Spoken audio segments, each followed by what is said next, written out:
Dans les deux chapitres précédents, on a programmé le lutin-chat de manière à le faire bouger. Et on a vu la notion de boucle pour avoir ce mouvement continu.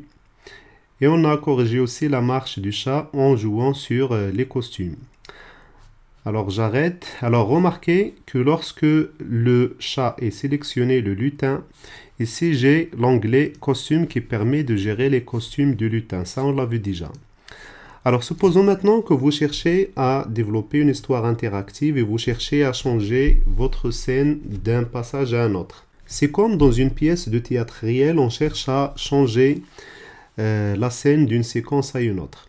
Alors qui dit scène, donc je clique sur scène, qui dit scène dit arrière-plan. Alors au moment que je choisis ici scène, remarquez que l'onglet qui porte avant costume pour les lutins est devenu maintenant arrière-plan.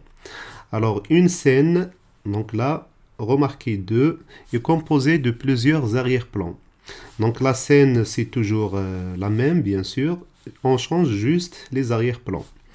Alors je répète, lorsque le lutin est sélectionné, on gère les costumes correspondants. Et lorsque la scène est sélectionnée, on gère les différents arrière-plans de la scène. Alors revenons au code de... Alors faites attention, si la scène est toujours sélectionnée, là on est en train de voir le script d'arrière-plan. D'accord, il faut sélectionner les chats pour revenir au script du chat. Alors supposons qu'au moment que le chat touche l'un des bords, qu'on change ou bien qu'on bascule d'un arrière-plan à un autre. Alors la première chose à faire, c'est d'appeler déjà les arrière-plans. Alors je clique sur scène. Dans les arrière-plans, je vais supprimer cet arrière-plan vierge, ça ne sert à rien. Je peux supprimer encore celui-là, mais impossible, il faut avoir au moins un. Donc je vais importer d'autres arrière-plans. Nous allons envoyer notre chat à faire sa randonnée en plein air. Donc je vais chercher ici quelques arrière-plans. Alors là, faites attention, c'est pas lutin, mais c'est arrière-plan. Voilà. Alors on peut l'envoyer se promener par exemple ici, pourquoi pas, d'accord. C'est le premier arrière-plan qui s'appelle Playing Field, d'accord.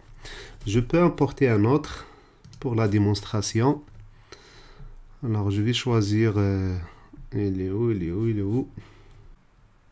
Alors celui-là, à titre d'exemple, qui s'appelle Woods and, je sais pas le reste du nom c'est quoi. Woods and Pinch, j'espère que je l'ai bien prononcé. On ajoute un autre, toujours de la même manière. Voyons celui-là, pourquoi pas. Appeler farm, ok. Maintenant, je peux supprimer celui-là. Maintenant, j'ai 3 arrière-plans. Alors, qu'est-ce que je vais faire? Je retourne au code du chat, d'accord. Et je vais lui demander de changer d'arrière-plan si le bord est atteint. C'est-à-dire que si le chat arrive à ce bord-là, on change d'arrière-plan. S'il arrive à ce bord-là, pareil, donc on change d'arrière-plan. Alors pour cela, qu'est-ce qu'on va faire? Dans la boucle, on va insérer une condition. Et c'est là qu'on va donc voir la notion de condition. Si alors.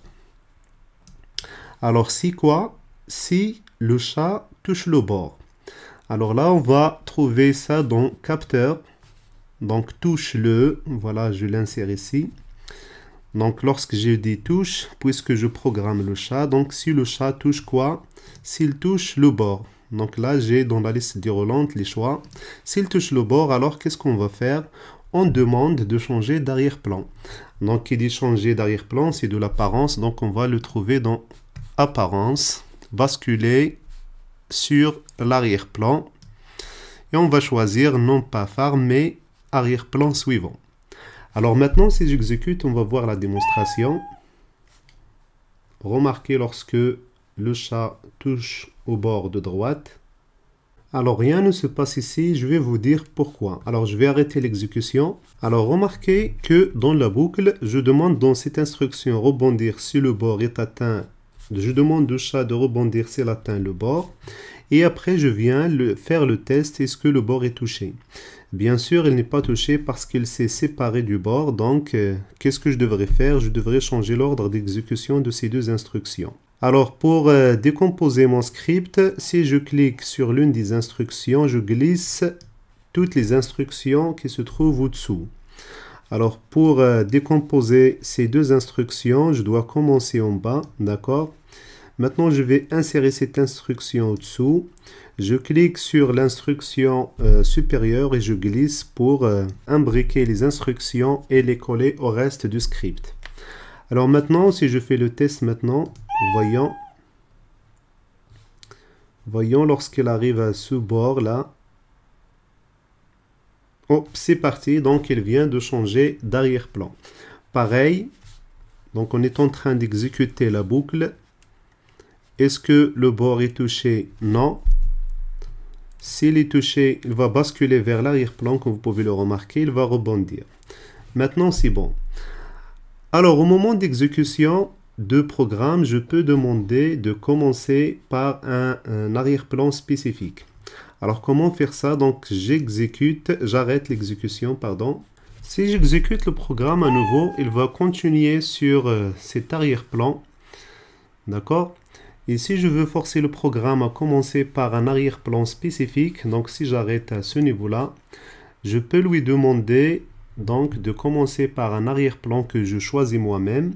Donc pour faire ça, je l'ai déjà signalé qu'on pourrait programmer aussi le script des arrière-plans. Donc je clique dans scène et dans arrière-plan, je choisis celui-là par exemple. Maintenant, je dois coder le script de cet arrière-plan.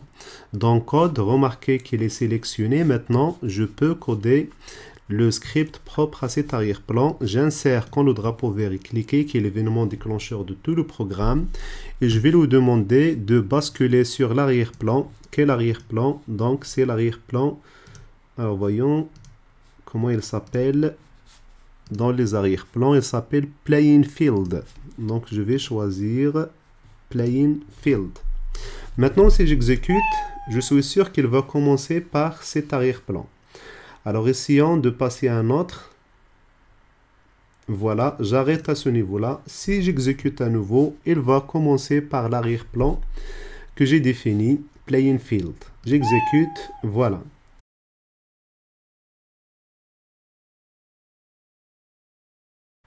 Avec ça, on arrive à la fin de ce chapitre. On a vu comment ajouter des arrière-plans à partir de la bibliothèque de logiciels. On a vu comment coder le script d'un arrière-plan donné.